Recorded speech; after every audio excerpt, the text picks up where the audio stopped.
Welcome to The Liberation Effect with me, your host, Helen Villas.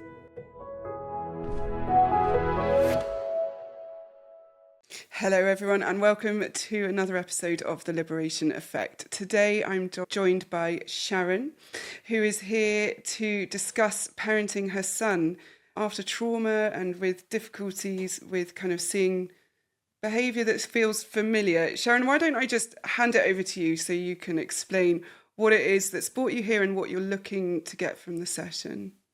Thank you. So basically, I have a very fractious relationship with my father, first of all. So we hadn't spoken for 2 years and we've had no contact, and he has narcissistic tendencies, and that's obviously been quite a journey to get through. And then I've found more recently, my son is a teenager. He is in his middle teens, and I just find that I'm noticing similarities to what I've experienced with my father. And when I'm seeing these similarities, I'm noticing that I'm getting quite triggered, and I don't feel like I'm reacting in the best way that I could. And because of that, we are at loggerheads all the time. And I know with teenagers, this is how it is with parents anyway. But I'm really conscious that I could be doing better. And because of this, because of the way that things are between us, I feel that our relationship suffering. Keep thinking about when he was younger and we had a really good relationship to where we are now, where I feel like, I think I'm terrified that we're going to end up having a relationship like I do with my father, where we end up with no contact. And I'm kind of at a point where I don't really know what else to do, but I feel like I'm a big part of the problem here because of my past and my experiences that keep coming up. And I'm just not dealing with it the best way that I think I should. Do you know, the very fact that you're sitting here saying to me, I think I'm a big part of the problem, is phenomenal. It's actually really moved me. I think it's that kind of being so able to be reflective and sit and kind of go, I know I'm contributing to this, and not just blaming it on him being a teenager or, you know, whatever. So could you give me some kind of examples maybe of what the behaviour that you're seeing that's triggering you is?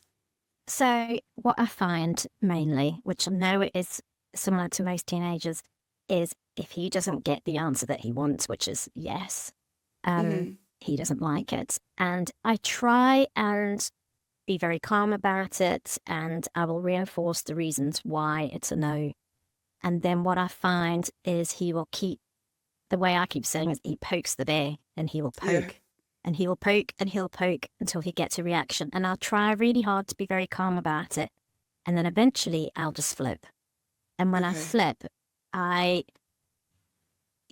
go into one of two modes. I either go into flight, where I flip and I just want to get out of there as quickly as possible and go, or I just go into, I don't know, just into a bit of a rage and I fight. And then he is like me, and we will both be fight in a battle with each other. And it always ends up quite nasty. And then I just have regrets, and I just think I just have not handled that the right way. But I cannot control myself where that where I'm trying to be calm to where I flip. I can't control myself. I get so triggered. And I think it's because I remember when I used to see my father in the same situation, he would just go off into a rage. And I think I go back to my inner child where I just want to get out of there, or I fight. But when I go into my flight, I just want to get on a train and go and just leave. Sure. And that's the bit that scares me, where I just feel like, I have to face up to this, I have to deal with that. I can't just like run away from it. It's not going to go away. And tell me, is there another parent, or is it just you? What's your setup? There's my husband as well, and we have another child as well. So the way he deals with things is very different to how I deal with things. Okay. He's a lot more relaxed, a lot more chilled out. So he has a great relationship with my son because he's seen as the fun dad. He does all the fun things, and I'm the one that's trying to get them up in the morning. I'm the one that's trying to get them to do their homework and, you know, trying to do all the things that they probably see as the boring stuff, but the stuff that's necessary. And so I feel like I'm the one that has to deal with probably most of the discipline, although I'm trying to get my husband to do more of it. Yeah, because I'm wondering about that shared load of responsibility there. He's a very sort of relaxed, chilled out person, which is possibly why I married him, because he's the complete opposite to what I'm growing up with. But now when we're parenting, it's very difficult because I feel like it's on my shoulders and I'm not doing a very good job of it. Yeah, it's really difficult because there's two parts of this, I would say. One is the bit where your husband isn't either being part of those conversations, chipping in, supporting, taking some of the boring parent jobs, you know, that kind of being the one who's on their backs about the things that they're obliged to do for school or just getting up or whatever it is, being around the house. There is a part that he needs to be some of those, he needs to be giving you some of those things or supporting you in taking over some of those things. So you're not just the disciplinarian, you can be fun mum too. So I would be asking to maybe be looking at that side of things very much as a part of what's happening with you and your son too. So the first thing I just want to say is that it's totally normal for teenagers to be arseholes, in the nicest possible way. It's actually a really important stage of development, that they go through this stage where they reject their family because it's how they then sort of decrease the attachment bond to allow them to leave. And it's not pleasant for us as parents at all, but it's an important stage for them to go through, and one that maybe we can support in that by encouraging their independence, by encouraging they go off and do stuff alone without us and not kind of, you know, default depending on us. And you said to me, if you say no to him, he just keeps going and going and going and going. In that moment, tell me what your initial reaction is when you've said no and then he comes back with something. What happens in that part? Straight away, I always think to myself, don't show him that, you know, I'm going to give in, sort of thing. So he has a tendency, a bit like my father used to be, that if he doesn't get anyway, then he starts insulting. So he'll start insulting. He finds, you know, we're always the worst parents, the way we do things. And he'll start chipping away at bits and pieces about me. And eventually I think that's the bit when he starts getting a little bit nasty, that's when I get really triggered. Because how old do you feel when he's doing that? I think that's the thing. I feel like I'll go back to being about 10 or 11 again. Yeah. So which shows it's a real trigger. That, you know, that's a very familiar kind of experience for you. Yeah. And how does it make you feel? Like I say, initially I just want to get out of there. And then I just feel like I've got to protect myself. So I just go, it's like this red mist comes over me. And and a lot of the time I think to myself, I need to make him realize that he can't talk to me like that. He can't get away with it. He's got a girlfriend. And, you know, I want him to learn that you have to be respectful of people and you don't need to insult them just because you're not getting your own way. So maybe that's a part of the issue as well, where I feel like I have to teach him a lesson so that he's not going to be like his father, his grandfather. So I almost have to like nip it in the bud and make him realize, no, I'm not going to stand for that. And because instead what you'll actually end up doing is showing him how much power he actually has over you through your reaction. Yeah, I think you're absolutely right, yeah. And I think that's why he behaves the way he does, because he knows that if he pushes hard enough and keeps pushing, eventually he'll get to where he wants, sort of thing. Because it'll all blow up and then eventually we'll try and sort it out and he'll get the desired effect that he wanted in the end. So do you end up giving in? Do you end up saying yes? I would like to say that I don't. I'd like to say that I don't give in, but we'd probably do a little bit give in because we've had such a blow up and we're trying to sort things out. Then I probably am less firm than what I should be. And so on reflection, probably am giving in a little bit. So he probably has got part of what he wanted in the end. So he's learned if he pushes enough, eventually he'll get something out of it. Yeah. Whether it's, okay. There's something, someone said to me a while ago, as you may be aware, I also have a teenage son. And somebody said to me the other day, or not the other day, a while ago, you have to remember you're the parent. And why are you negotiating? It's not a negotiation. It's an instruction. It's a decision. It's a this. It's a that. Just that's the end of it. There is nothing else. There is no need to go into a conversation about it. And the phrase that he gave me was just the kind of, I've already given you an answer. And I guess that's where my challenge is, because I don't know if this is partly the problem or not, but we have been on a little bit of a journey with him where we were looking into ADHD. Funny, I was just going to ask if there was any of that, so go on. Yep. So we've been on a journey with him, going through investigations with the psychologist and the school assessments, and then we got to a point where he said, now that he's at this age, I don't want to continue with this anymore. I don't want to know. I don't want to know the outcome. I don't think they can do anything about it, and I don't want you to continue with this anymore. So it was a difficult decision, but we respected his decision and we've left it. And the problem is, and I can't remember when I was clearing this, but I was trying to get to the point of that you can't, I find with him, you can't say, like, that's it. He wants you to explain why, even though you've probably told him 100 times before, this is the reason why. He still doesn't understand, and you have to keep going through it. So I always feel like I read a lot of things and I keep thinking, don't get into a dialogue with him, because if I get into a dialogue with him, he's just going to keep going and keep going, keep going. But it's so hard not to get into dialogue with him, because he will keep going until he gets all the answers that he wants, and he can draw you in as much as he can, sort of thing. But that's exactly why he's doing it. So, okay, so I was going to ask autism or ADHD, because there's the kind of the not being able to let it go thing being a very big factor in both of those conditions. And the ADHD, if there's ADHD there, and it sounds like there probably is if you were that far along the process, that he's going to be getting huge, and I mean huge, dopamine from the fight.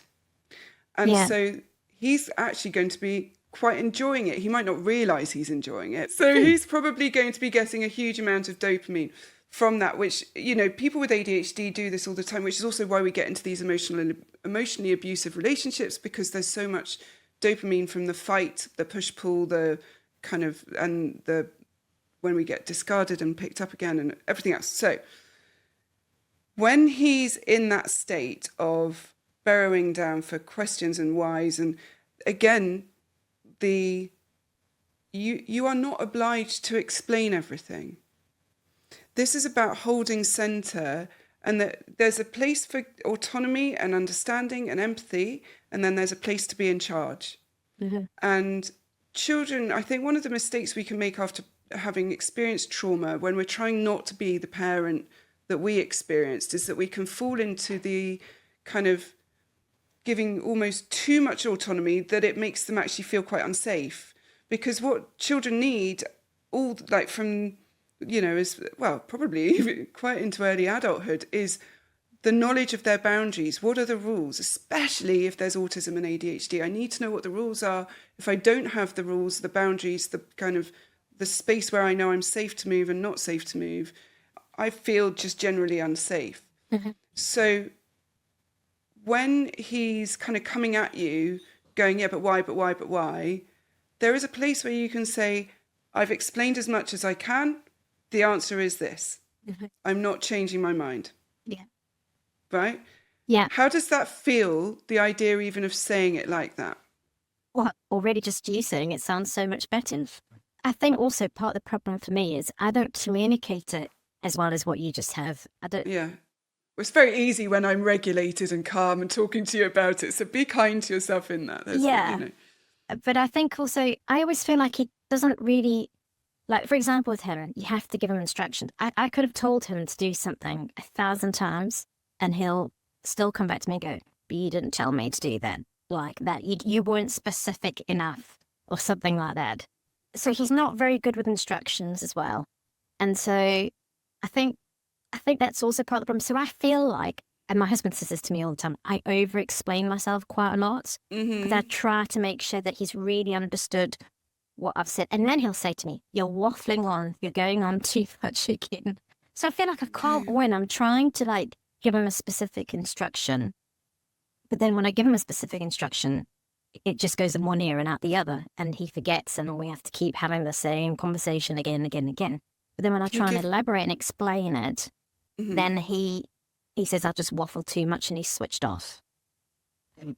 Okay, so both of those things are going to be true in some respects, but also where's he, being a bit suspicious and where's he exploiting it? So the autistic ADHD brain can't process information in the same way a neurotypical brain does. In that, when I say to my children, this is a job you need to do, I have made my son responsible for doing his own washing now, because I think it's a good part of his independence and life skill and all that jazz. So all I say to him is washing. I don't say, you need to do your washing today because the machine's empty, and that I don't give this big explanation as to why. I say washing, and he knows what that means, and he says, yeah, okay. And he might do it and he might not. And then he suffers. The other thing is that he suffers the consequences of not doing something. So we have to be willing to let them fall, not to the point where they're going to hurt themselves, but to the place where they're noticing that there's a consequence to their action or inaction, and we can help them sort of like solve a situation or whatever. But it's saying, this is your responsibility, and don't make me responsible for your choices or lack thereof, right? So the information that's going in needs to be short and filtered. So you need to only give him the most important information that he needs. So socks, shoes, bag. Not go up to your room and get your socks and shoes on and then come down and do this and then come down and get your bag from the, it's socks, shoes, bag. And when that's done, it's this. When he's saying you're not being specific enough, is he accurate or is he exploiting? Is he? I think he's exploiting it because a lot of the time I'll say to him, "You are the age that you are. You're not a toddler anymore. I shouldn't have to explain every single detail. That's the kind of thing you should be doing." Like, for example, you just said you need to do your own washing. He would expect me to say, "Well, you didn't tell me I have to wash my socks and my pants." That's what he would say. And I'd be like, when I say you've got to do your washing, that means all of your washing. I shouldn't have to explain to you. That means your socks, your pants, your shirts, your trousers, do you know what I mean? That's what he's like. But that's his sort of deflect to try and get out of. Of course, to avoid responsibility. So he just puts it back on me and says, well, you didn't explain it properly. So how was I supposed to know? I was supposed to do my underpants and my socks as well. That's your fault, not mine. And how would you then respond to that? Oh, I'd get cross. Right. I'd just be like, don't you be putting that on me. That's, you're supposed to. Usually I go, you're not a toddler. You know how you should be behaving with these sorts of things. When I say washing, I mean all the clothes, obviously, sort of thing. So I get frustrated. Because the thing of you're not a toddler is it's quite a shaming statement, isn't it? Like, you're behaving like a baby. And I get it, and no judgment, no shame, like, absolutely. But I wonder if you were to come with, if you're not understanding, you need to ask for clarification. That's your responsibility. Yeah. Because I'm curious as to know how do your own washing wouldn't include your underwear. Yeah. Do you know what I mean? Like, it's the... Seek to understand sort of thing where he's coming from rather than... But also in a way that holds him accountable. So we're not giving him a pass, just sort of like what wasn't clear about that. And your responsibility, if you don't understand the instruction, is to ask for clarification. Because if you were at work and said, well, you didn't tell me I needed to include that data line. Yeah. That's not going to fly. Yeah. It's not an excuse, right? So, you might have more difficulties. And it might even be saying, you see, if we had the diagnosis, it would be easier to accommodate and support. But, don't want to push him or shame him. And but, that. So there's a thing that happens quite a lot in the Facebook groups that I'm in and the ones that I run, that we regularly decline posts where people talk about teenagers being narcissistic. And the reason we decline it is because they are basically, but they're not NPD. They're just being teenagers. They are meant to be entitled. They're meant to be grandiose and think they know everything and have the answer to everything and think, they're meant to be self-serving because that's their social kind of survival almost. They're going through this horrific period of time where their body is changing, the urges, everything suddenly is upside down. I used to hate girls, now I just want everything to do with them, and maybe do you know what I mean? Yeah. There's like weird things happening to my body and they're mortifying, and I don't know if everybody has that too, because nobody's talking about it, because their bits are doing weird things too, and they don't want to talk about it in case they're weird, and there's all this secrecy around this stuff that's happening. But at the same time, they're meant to look as cool as possible and be as cool, and the social standing is the most important thing in the world. So there is a level of self-centeredness, entitlement, superiority that should be there and will be there. So it's in part accepting that, but also challenging it a touch as well, And I think that's where I'm challenged, because I say this to my husband quite a lot. With my father, I find that I think when he was 15, he never actually really grew up. And that's why he is the way he is. Yeah. And so I see a lot of similarities in my teenage son now to what my father is like now. The grandiosity, the entitlement, the self-centeredness, the way he just goes into a rage very quickly and he pokes the bear and all those sorts of things. So I think that's why I sort of struggle a little bit, because I've seen these behaviours before growing up. And I know that my son is a teenager and he's got to go through this, is all part of it. But it's just so triggering in so many ways. And I just wish I could dampen down the triggering and just deal with it, the way that you've just said, nice and calmly, and actually really think about what he's saying, as opposed to just reacting all the time. Okay. So first I'm going to try and just reframe your dad in that a little bit, your father, in that we're going to try and shift him from being a teenager to a 3-year-old. So if you think of him as a 3-year-old who's not, or a 2.5-year-old maybe, terrible twos, and he's having tantrums and he's sulking and he's, do I want what I want? And, all that kind of, right? So if we think of him as a kind of 2.5, 3-year-old and shift him away from being around the same age as your son, does that separate them a little bit? It's funny that as you're saying this, I'm thinking, why haven't I thought about this before? That I deal with 2 teenagers, do you know what I mean, who are very similar to each other. But you're absolutely right. I mean, if I think about my father as like a toddler who's like kicking off in the terrible twos, well, that's probably more fitting. And and it does start to separate them. It's strange, but it does. No, good. Well, that's, good, because that's so if we do that, so we pull them apart. Yeah. And remember, put maybe an imaginary wall between them, so that we're seeing your son's behaviour in isolation away from your father and his behaviour. So he's now a 2.5-year-old, and your son is over here as a teenager with some appropriate teenage behaviour in place, but also some kind of ADHD or autistic or whatever kind of influence as well. And so let's try and see him in a kind of bubble, an isolation bubble, and how you react.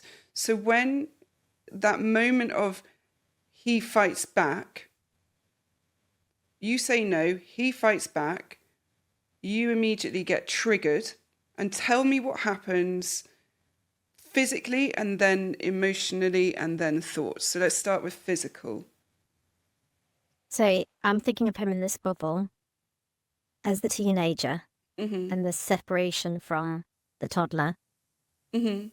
So physically, strangely, as I'm thinking about it, I'm thinking, okay, deep breath.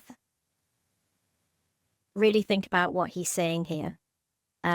So already I can feel myself not feeling as heightened as I usually would do when I think about it. Emotionally, I feel a little bit detached, which is a good thing Yes. because before, I don't know, I can't explain how it was before, but before I would have felt like, yeah, obviously triggered and wound up and upset and scared, I think is probably the word. Would have been Yeah. before. So yeah, so at the minute I'm feeling a bit detached. What was the other one you said? Physically, emotionally, and Physically, emotionally, and thoughts that come to your brain. well, my instant thoughts are try and understand where he's coming from with this. That's my instant thoughts. Whereas usually it's not like that. Usually it's just you know, I don't know, defend. Yes. Okay. What are you defending, do you think, in those moments? So I think as I'm talking about it, I'm starting to realise this is quite strange because I think I'm scared. I think I go into my feeling afraid. Of what? What's going to happen? I don't really know what's going to happen. So as I'm saying it just sounds so bizarre, but I don't know. Maybe I'm afraid of how far it will go. And maybe I'm afraid of seeing what I used to see when I was younger. And that's what scares me. And that's why I get triggered and I react. I don't know. I think there's a big part of it where it has been that's really scared that he's going to turn out like my father. And so maybe Yeah. I'm looking for it. Yes. I don't know. Because you're projecting onto him Yeah. your father's behaviour. Yeah. Or it having the same intent, the same kind of Yeah. route.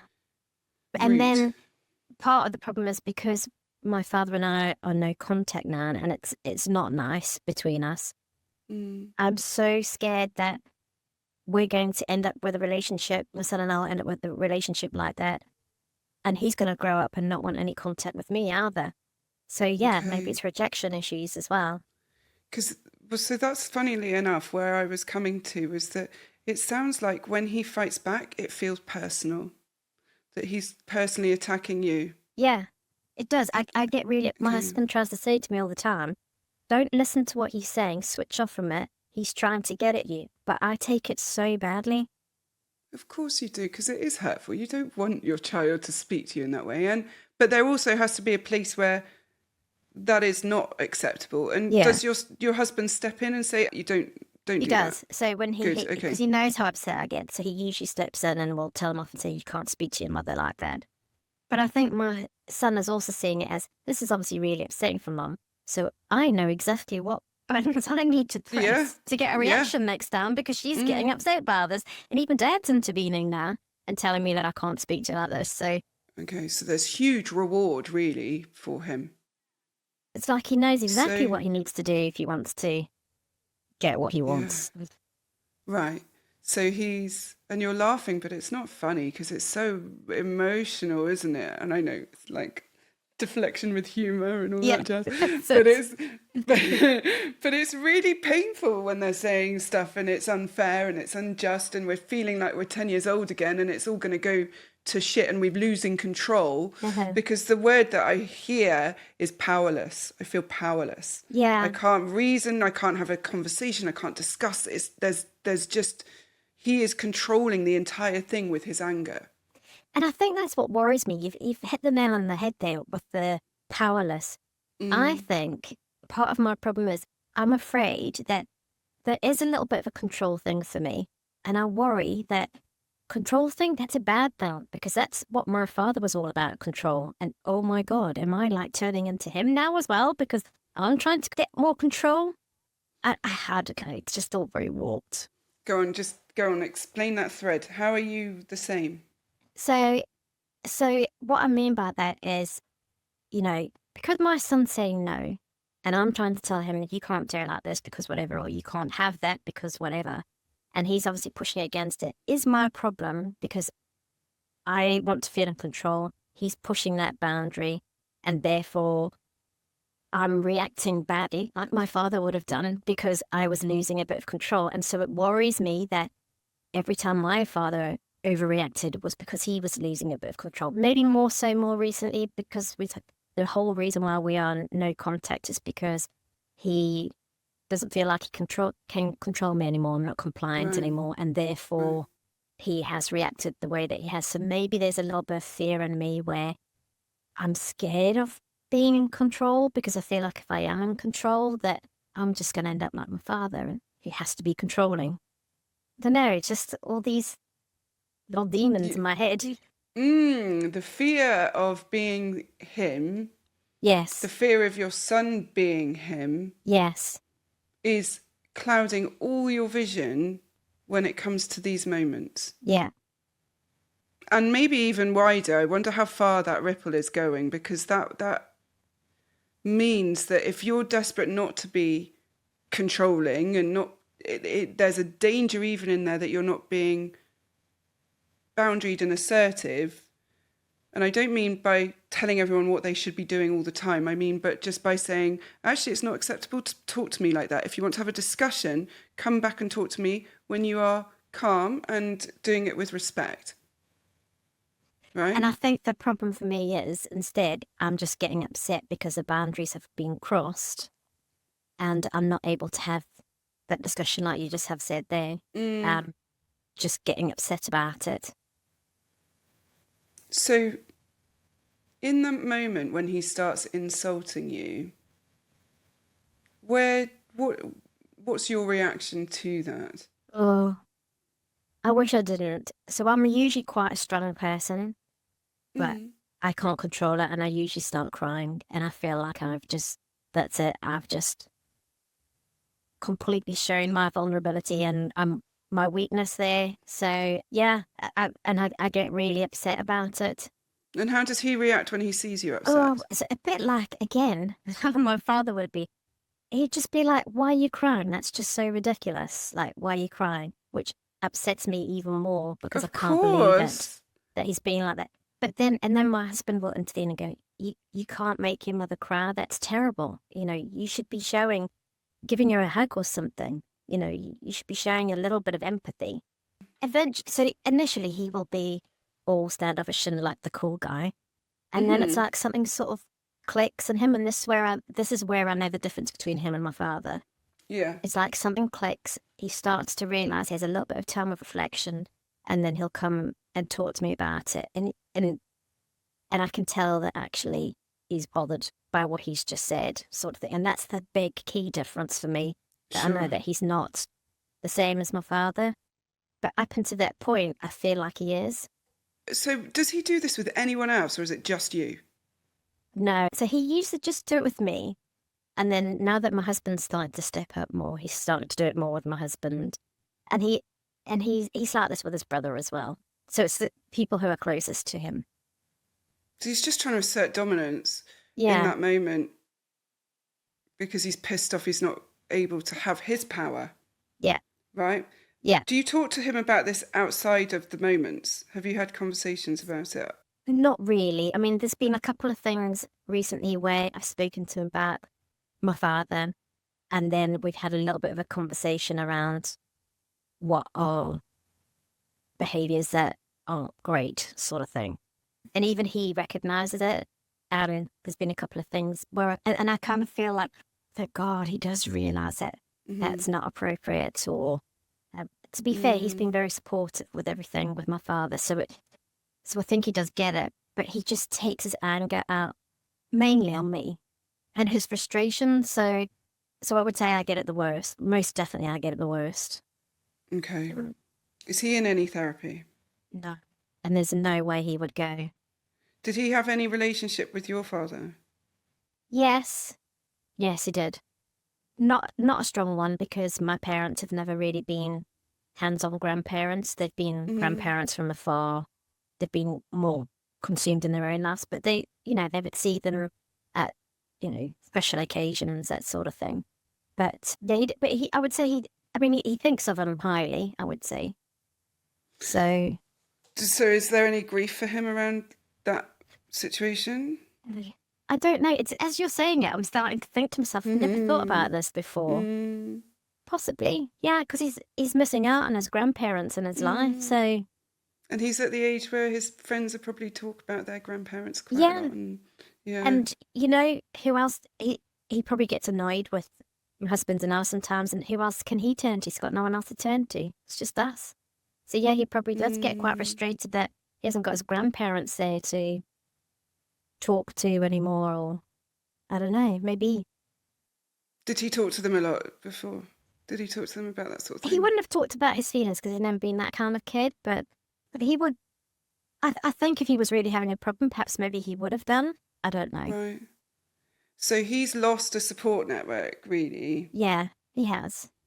Is there any correlation between this behaviour starting and no contact or difficulties? Is there any kind of coincidence? I mean, look, what I would say is he's always like being one of those kids that's been quite, he reacts quite quickly, sort of thing. So he's not like a calm child, sort of thing. He's But I would say impulsive. yeah. So I would say as we've got through the teenage years, closer to exams and things like that, it's definitely got worse. Which again is normal. Like that is normal. It's meant to happen. Yeah. So I sort of put it down to these are the teenage years. We've got to ride the storm for a while, and eventually, hopefully, he'll come out on the other side, and we'll have him back again, sort of thing. But these are his hormones, and he can't really like control himself at the minute. So we just got to ride it through. But I couldn't say that anything other than just the fact that he's a teenager. He's probably got a lot more to think about now, more worries and stuff. And as you're talking there, I'm thinking to myself, he hasn't really got an outlet to sort of. I mean, he doesn't want to talk to mum and dad anymore. We're just like, what do we know? We're at that stage where we know nothing, and everything we say is just rubbish. Yeah. He hasn't really. I guess he hasn't really got anyone else to talk to. He doesn't talk to his teachers or his coaches or. Well, I was just going to say, you said earlier that he's never been one to talk about his emotions. Yeah.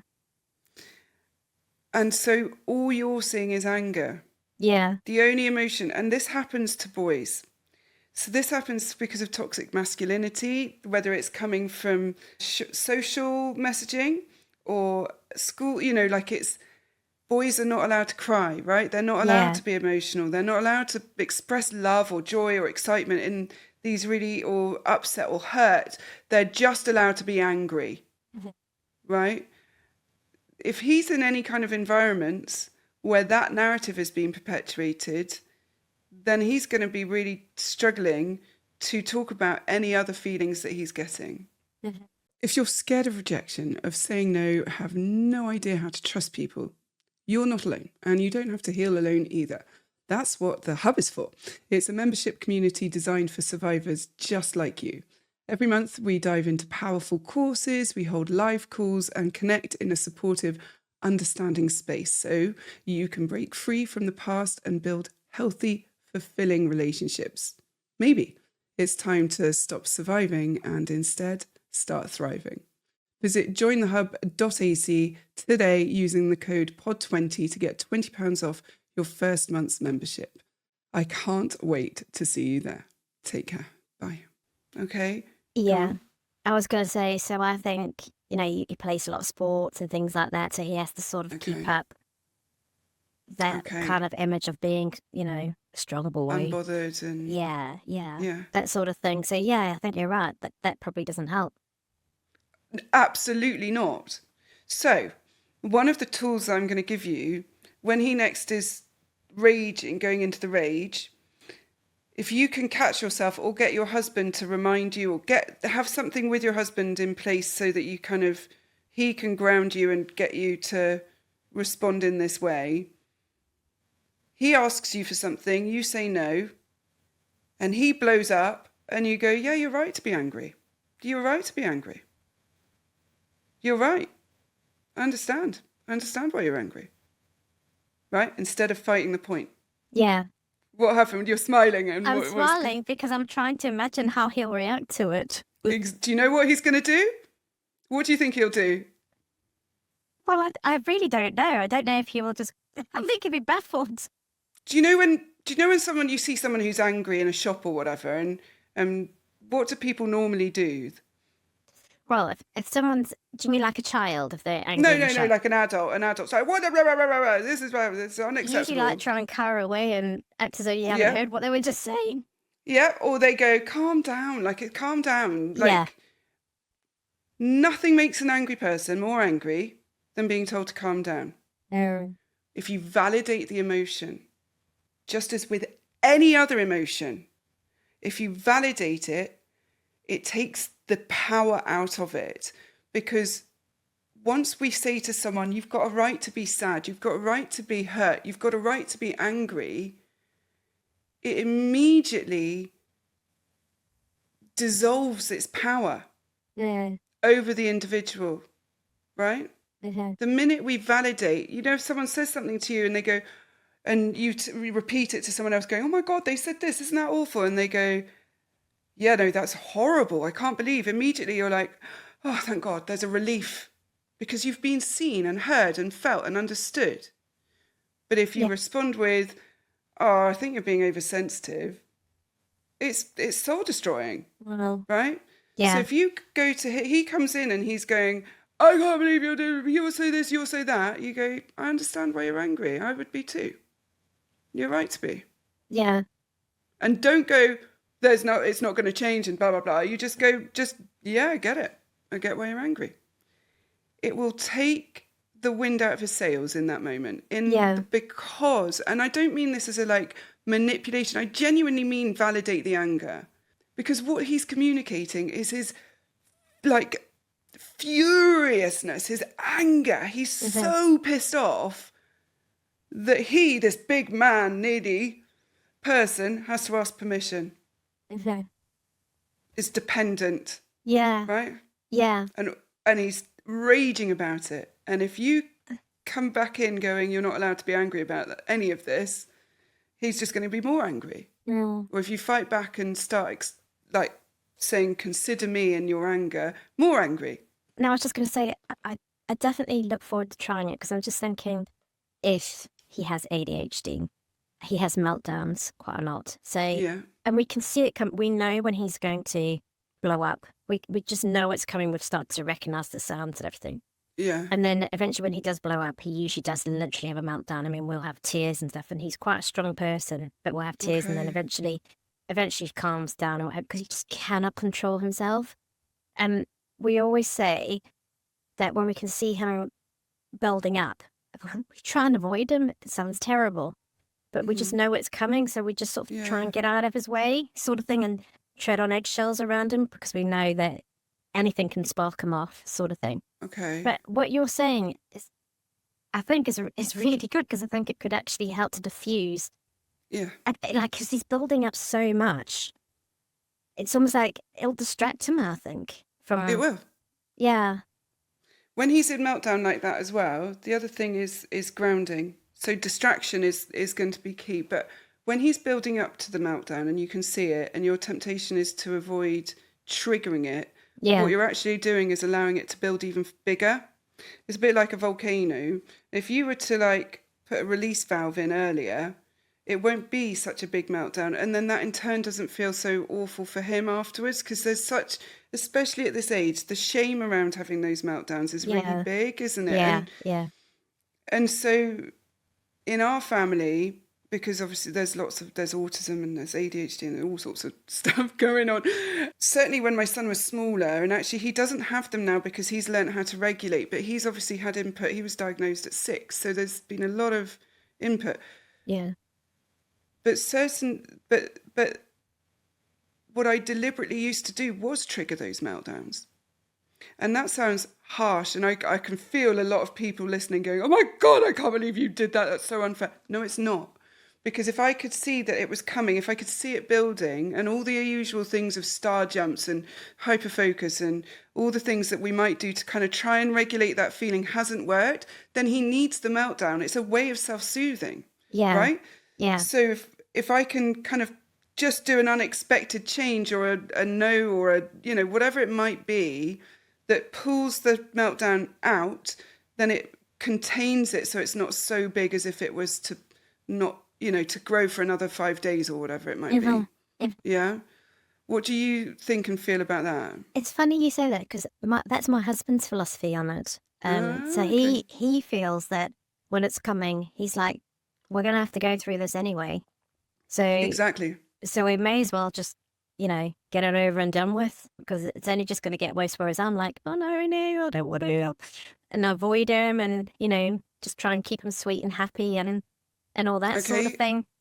And so then he's not learning to regulate. He's learning to control. He's learning that his emotions have huge power over everybody else, which is not fair on him.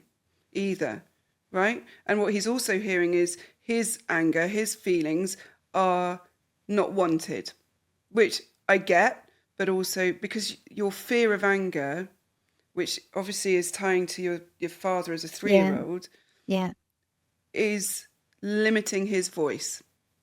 Does that make Yeah. sense? Yeah, it does, absolutely.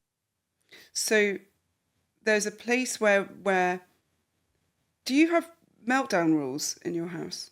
No.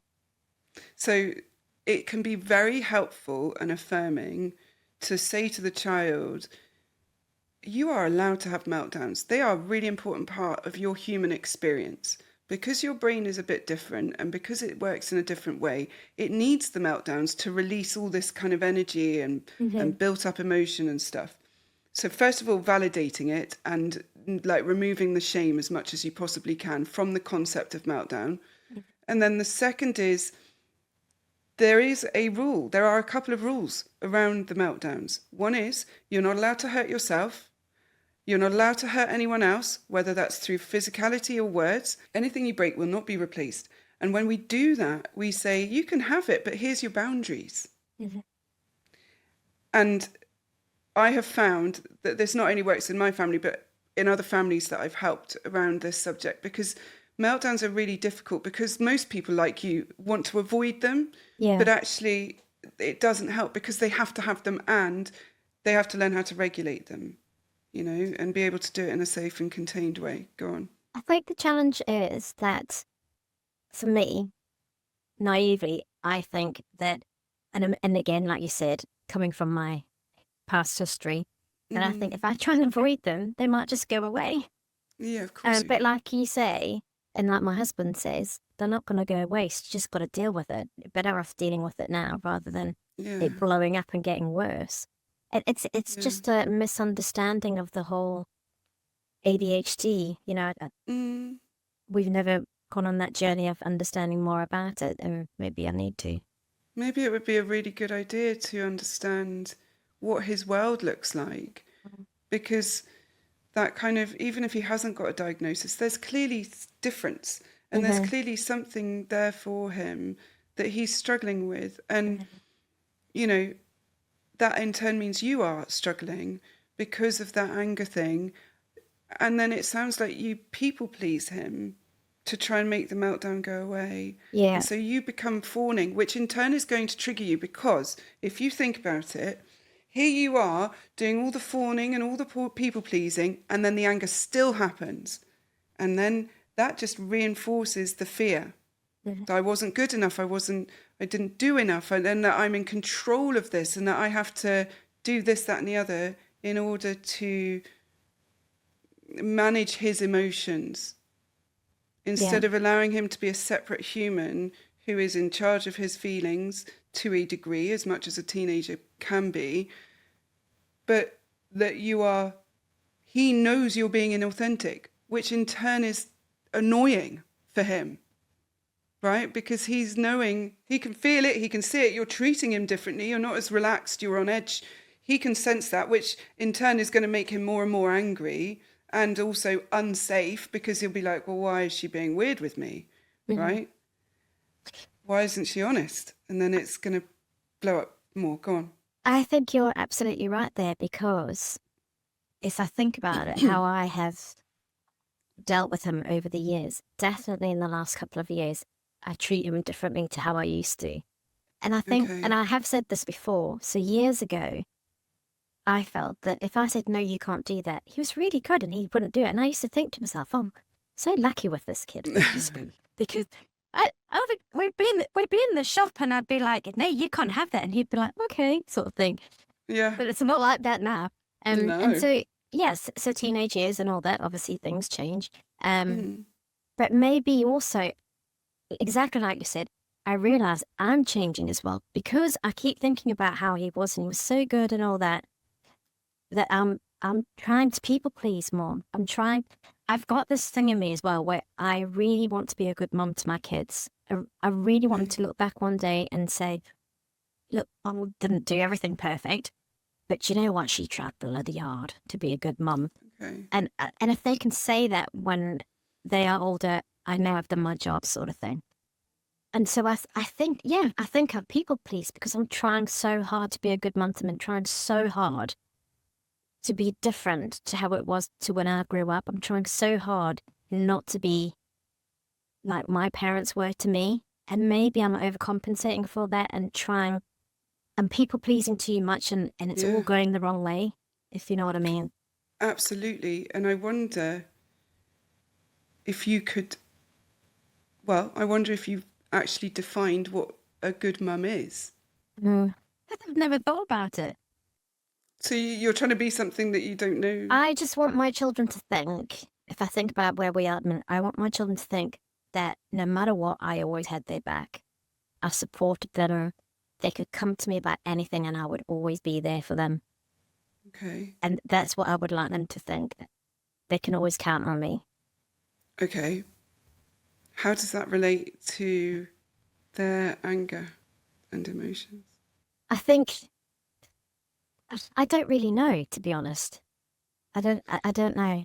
Because it sounds a little bit like I have to tolerate everything. Yeah. Is that true? Well, I think maybe I think that, but it's not true. But No. possibly yeah, I think as I'm talking about, I'm trying not to get upset now, but You're allowed to get upset, don't worry.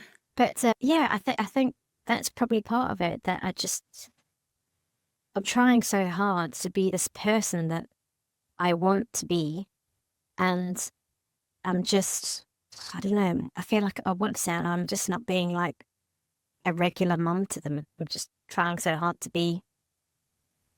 I don't know. I just wish I'd just stop trying so hard to be someone that it's really hard to be at the moment because they aren't very nice all the time. So No, because they're human beings, right? yeah. So imagine if they're mean all the time and you just come back going, here's an apple pie. Well, I'm I not quite support that you. bad. No, I know, but do you see what I mean? I'm being hyperbolic, but that kind of, no, there's a consequence to the way that you behave. I still love you, but I'm not going to be spoken to like that. I'm not going to tolerate being verbally attacked, and I'm not going to tolerate, I will always love you. I will always support you. I'll always be here for you. But that doesn't mean you get to treat me any way you like. Yeah. Right? Because Yeah. don't forget the narrative that you may have learned from childhood, and I'm making an assumption, but I think I'm possibly right, is that love and support means blindly agreeing and complying and just keeping quiet and not challenging and not saying no, don't speak to me like that. It's just blind compliance. Yeah. I totally Right? agree with that. Yeah. Okay. So actually, when we look at what a good mum is, it's what? Somebody who's there Yeah. and No matter what, the way I see it is a good mum is someone that protects their children, tries to keep them safe from harm, and is just always there for them, supporting them, being their best champion for whatever it is they're doing, and just, I don't know, just being a support for them all the time. And for me, being a mum is loving them so much that it hurts. And yeah, I'm about to come back to it. I don't know why I keep doing this, but I just keep thinking being a mum is not what I've had with my parents. Yeah. you're I'm right. trying so hard to make up for what I haven't had. And that's the problem, right? Because then you need to separate your experience from their experience. They're not getting what you had. They're not getting that.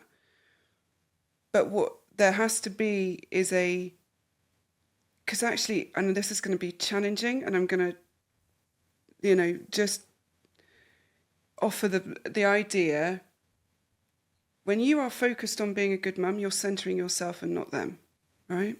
Yeah. And that means their autonomy, their needs are actually kind of getting sidelined in that. Yeah. Your need to be a good mum is about you and not them. And actually, there's this thing that people say is, I want to be the parent I didn't have when I was a child. And my response is, no, you need to be the parent your child needs. Yeah. because they're a different human being. They're in a different era. They've got different genetic makeup, different influences. Your child needs a good parent is predictable, reliable, safe, honest and authentic, right?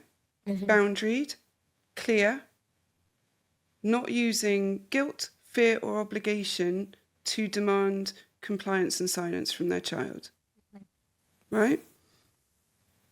When you are in a people-pleasing mode, you are A, fawning, B, giving them all the power, which is actually going to make them feel really unsafe because it means that you're not reliable for them, because that means that you need them to be okay for you to be happy. Yeah. Right? Which is a really difficult truth because, so many of us come out of those environments and do exactly this and swap and sort of swing that pendulum. You've heard me talk about it before, that pendulum swing so far over the other side that we end up almost doing the same thing because we're starting to people please. And so they're still learning the same, which is our emotional well-being is dependent on their emotional well-being. Yeah. Right? Yeah. And it's a very difficult, painful truth, but it's also the liberation of it, right? Because once we recognize that and stop doing the fawning and start going, I love you, but I'm going to hold you accountable. I love you. I'm going to support you, cheer you on, encourage you, build you up. But I'm also going to tell you when you're being a dick, right? Maybe not in those words when they're smaller, but, I'm also going to challenge you. I'm going to say, no, that's not okay. You can't behave or speak to anyone. It's not just your mother. It's anybody. You don't speak to anyone like that. That's disgraceful. What are you trying to achieve when you do that? Because that's another question I wanted to offer you. What is it you're trying to achieve when you're talking to me like that? Yeah. Right? Yeah. And so that idea of being a good mum is not the opposite to what you experienced. It's the middle ground where you're reliable and predictable and safe and honest and authentic, but also in charge, so that they know that you're a safe harbour rather than something that depends, is a bit stormy and unpredictable. Goes back to what you said at the beginning as well about, our job is to be a parent and not their friend, really, is it? Yeah. Can be a friend later on. Yeah, when they're a bit older. Yeah. But for now, they need. And it's funny because when you started off saying that, I thought to myself, well, my son would quite like to be able to do whatever he wants to do. He doesn't understand why he has to have roles. We should allow him to do whatever he wants. But as we've gone through this, I've started to realise, no, actually, he thinks that. But I think he's not coping with that. He actually does need the boundaries there. Hugely. And that maybe that's why he's struggling a little bit, because I'm giving him more and people pleasing more. And while he thinks that he's having all the autonomy and it's wonderful and he can do it at once and he should be able to do everything that he wants, actually he doesn't quite know what to do with that. It's hugely overwhelming. Hugely. Especially when there's ADHD or neurodifference in there. That is so overwhelming to that neurotype simply because there's too many choices. Interesting, right? Again, because I always thought this. So this is why I need to start reading some books about this. I just thought that you needed to give. I always thought I needed to give him choices and then he would calm down. But you're saying too many choices overwhelms him. Yes, so when we're giving choices, so this is the way I describe doing it with smaller children, but it applies to teenagers. And actually, with teenagers probably would work just as effectively, is that it's like you're giving them an autonomy box. Here is your box. You can move around in this box, but there are very clear walls in that box. And when we're coming to look at choices, we're giving you maximum of 2. So you can go to bed in 10 minutes and read for 10 minutes, or you can go to bed in 20 minutes and have your lights straight out. Which would you prefer?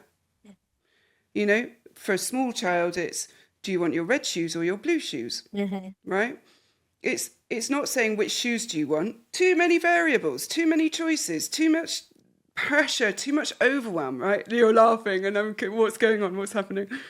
I'm thinking, maybe I'm a little bit like this. Okay.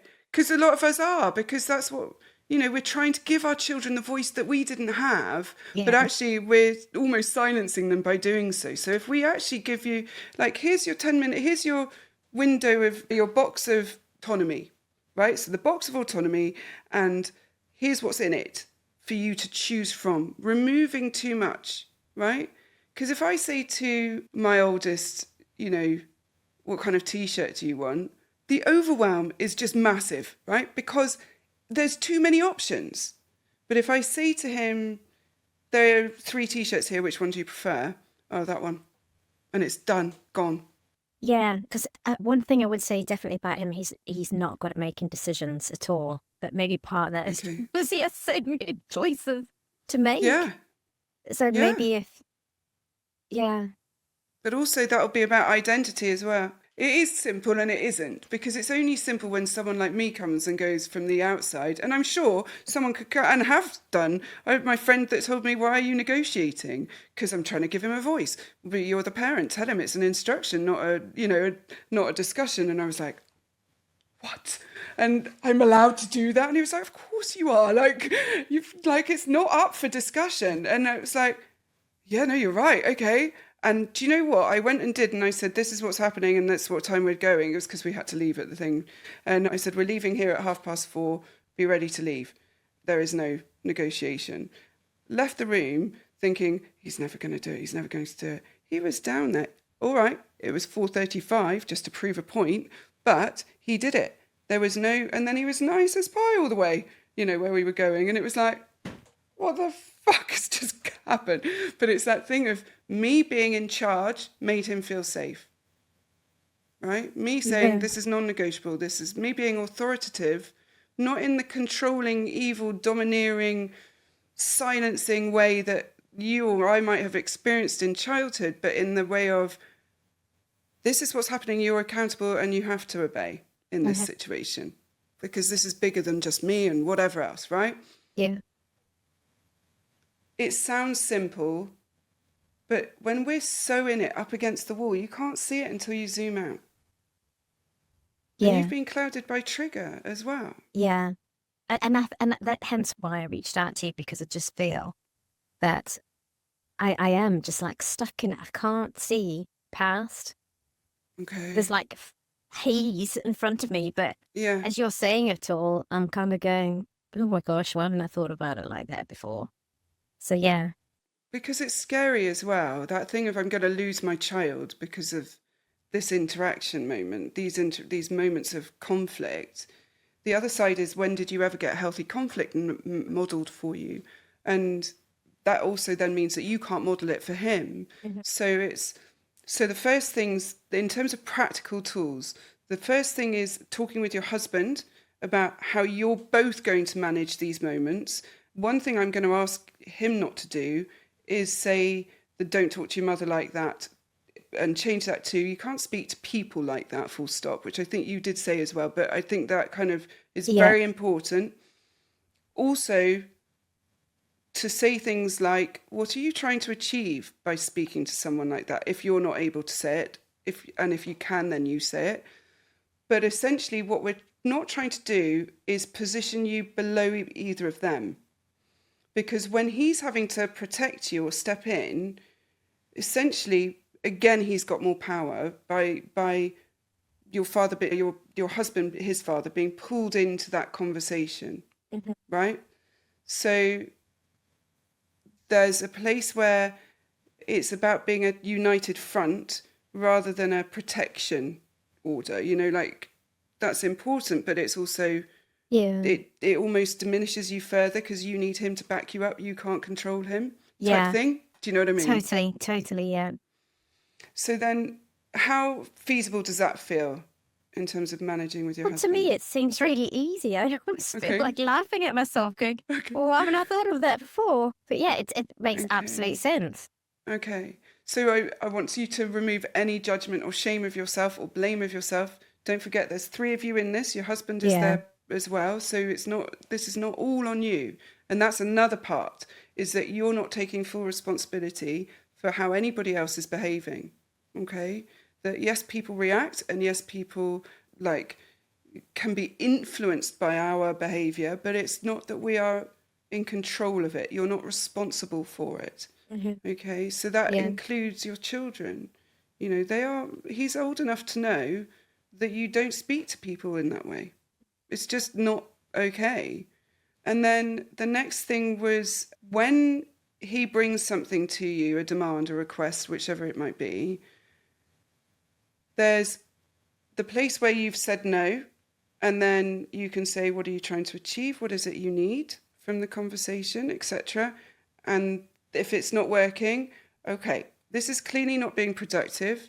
I'm going to remove myself for a moment. Once you've calmed, we can have a more productive conversation. But the answer to your question is no, and it's not going to change.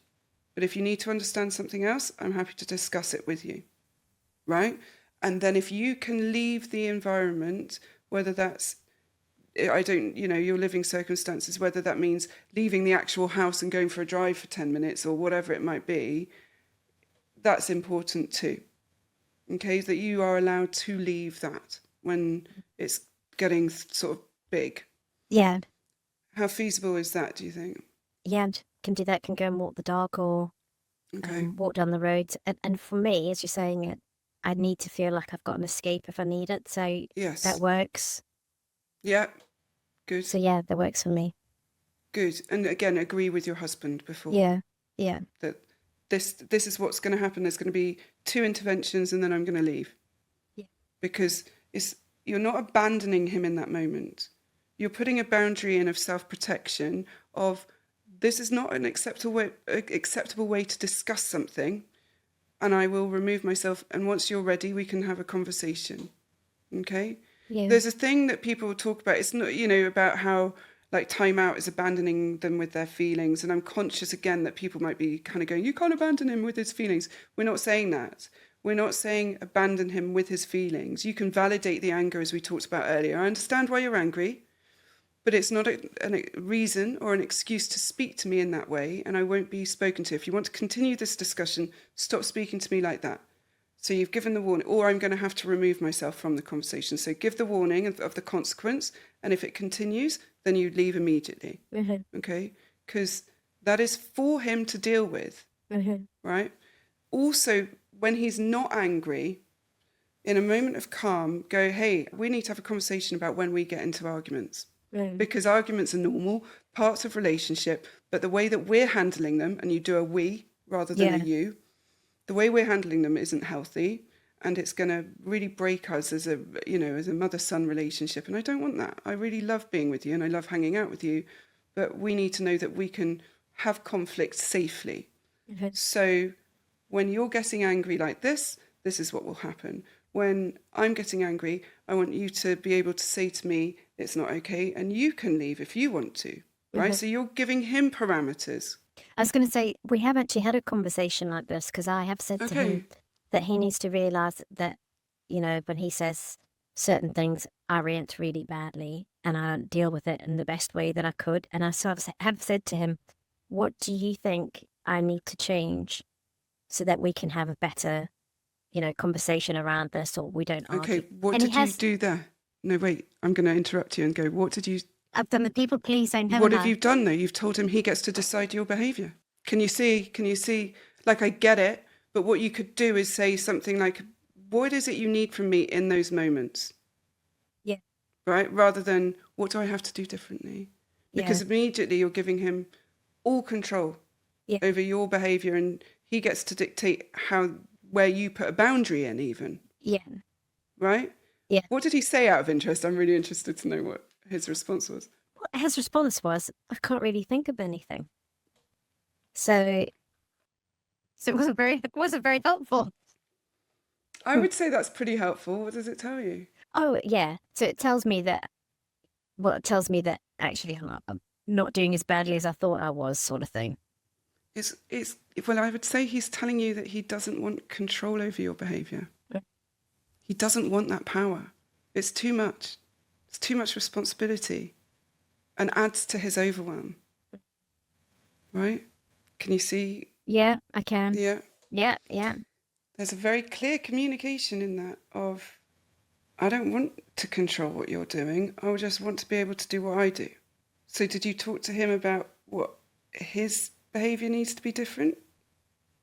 Yeah, I mean, I see a lot of similarities in us sometimes, and I said to him, we talked about where when he's getting angry, he needs to realise that he's got to a point and he needs to step away. So he needs to say, "Right, we'll have to come back to this and talk about this in a bit. I need some time to simmer down." So we've talked about it. And I've said the same for myself, that he needs to understand that when I need to leave the room and I say, "That's it, I'm going, I need to go," he needs to understand it's because I'm too triggered and I need some time to just simmer down because I can't think rationally in that moment. So we have talked about that more recently.